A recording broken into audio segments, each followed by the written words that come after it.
നമസ്കാരം. മലയാളി വാർത്തയിലേക്ക് സ്വാഗതം.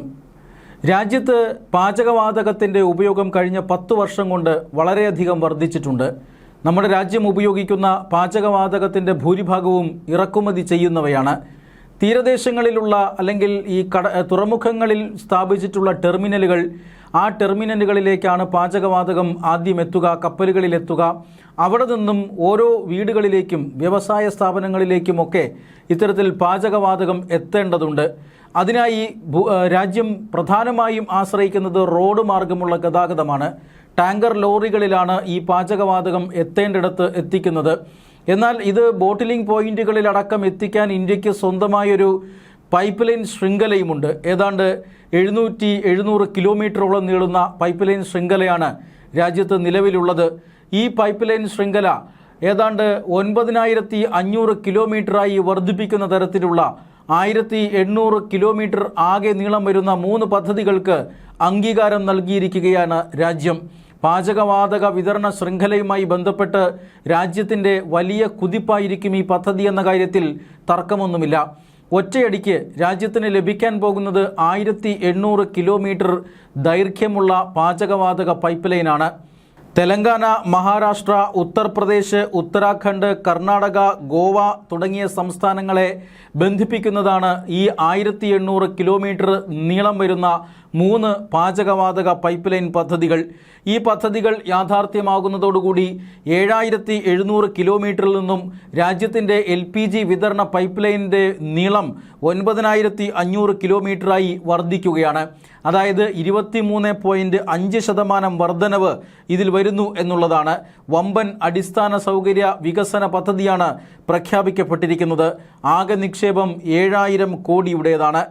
റോഡ് ഗതാഗതത്തിലൂടെയുള്ള പാചകവാതകത്തിൻ്റെ മൂവ്മെൻറ്റ് അത് കുറയ്ക്കുന്നു എന്നുള്ളതാണ് ഈ പദ്ധതിയുടെ ഏറ്റവും പ്രധാനപ്പെട്ട പ്രത്യേകത.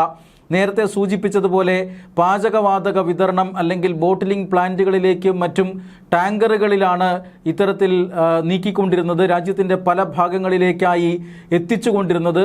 ഈ ടാങ്കറുകളുടെ ഉപയോഗം അത് സുരക്ഷാ വെല്ലുവിളി സൃഷ്ടിക്കുന്നതാണ്. മാത്രമല്ല വലിയ രീതിയിൽ കാർബൺ എമിഷൻ ഉണ്ടാക്കുന്നതാണ്. അതോടൊപ്പം തന്നെ ഈ ടാങ്കറുകളിലൂടെയുള്ള ഈ പാചകവാതകത്തിൻ്റെ വിതരണം വലിയ രീതിയിൽ ചെലവേറിയതുമാണ്.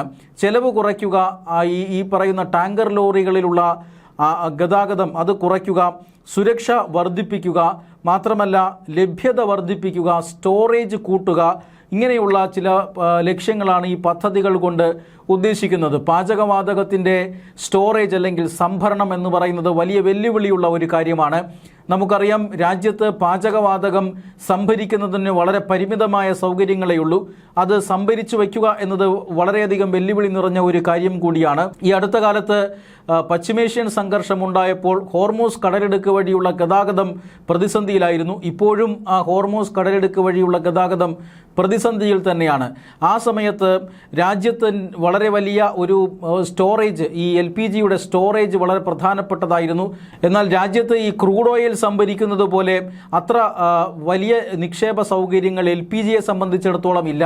അതുകൊണ്ടാണ് അവിടെ യുദ്ധമുണ്ടായപ്പോൾ ഇവിടെ LPG പ്രതിസന്ധി ഉണ്ടായത് എന്ന് നമുക്കറിയാം.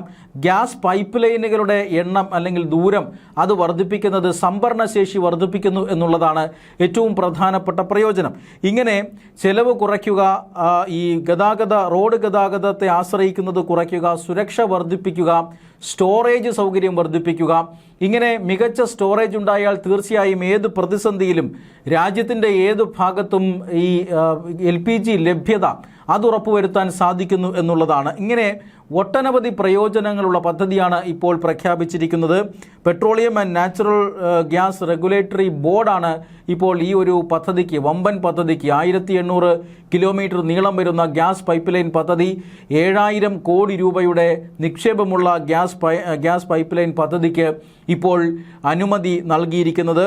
തെലങ്കാനയിലെ ചേർലപ്പള്ളി മുതൽ നാഗ്പൂർ വരെ, മഹാരാഷ്ട്രയിലെ നാഗ്പൂർ വരെ നീളുന്ന 556 കിലോമീറ്റർ ദൈർഘ്യമുള്ള ഒരു പൈപ്പ് ലൈനിലാണ് ഇതിൽ ഒന്നാമത്തേത്. രണ്ടാമത്തേത് ഉത്തർപ്രദേശിലെ ഝാൻസി മുതൽ ഉത്തരാഖണ്ഡിലെ സീതർഗഞ്ച് വരെയുള്ള 611 കിലോമീറ്റർ ദൈർഘ്യം വരുന്ന പദ്ധതിയാണ് രണ്ടാമത്തേത്. മൂന്നാമത്തേത് ഈ ശിക്രപൂർ, മഹാരാഷ്ട്രയിലെ ശിക്രപൂർ മുതൽ ഗോവ വഴി കർണാടകയിലെ ഹുബ്ലി വരെയുള്ള 633 കിലോമീറ്റർ ദൈർഘ്യം വരുന്ന മൂന്നാമത്തെ പദ്ധതി. ഇങ്ങനെ 3 പൈപ്പ് ലൈൻ പദ്ധതികളാണ് 1800 കിലോമീറ്റർ ദൈർഘ്യമുള്ള പദ്ധതികളായി ഇപ്പോൾ അംഗീകരിക്കപ്പെട്ടിരിക്കുന്നത്. ഇത് തീർച്ചയായും രാജ്യത്തിൻ്റെ അടിസ്ഥാന സൗകര്യ മേഖലയ്ക്ക് വലിയ മുതൽക്കൂട്ടാകുന്ന പദ്ധതിയാണ്. രാജ്യത്ത് വലിയ സുരക്ഷാ സംവിധാനങ്ങളോടുകൂടി പാചകവാതകം വിതരണം ചെയ്യുന്നതിന് വളരെ പ്രധാനപ്പെട്ട പങ്കുവഹിക്കുന്ന പദ്ധതി കൂടിയാണ്. നേരത്തെ ഏതാണ്ട് 10 വർഷം മുമ്പ് രാജ്യത്തെ LPG ഉപഭോക്താക്കളുടെ എണ്ണം വളരെ കുറവായിരുന്നു. ഇന്ന് ഏതാണ്ട് 100% കുടുംബങ്ങളിലും LPG ഉണ്ട് എന്നുള്ളതാണ്. ഇത് വലിയ മാറ്റമാണ് ഇന്ത്യയിൽ വരുത്തി വച്ചിരിക്കുന്നത്.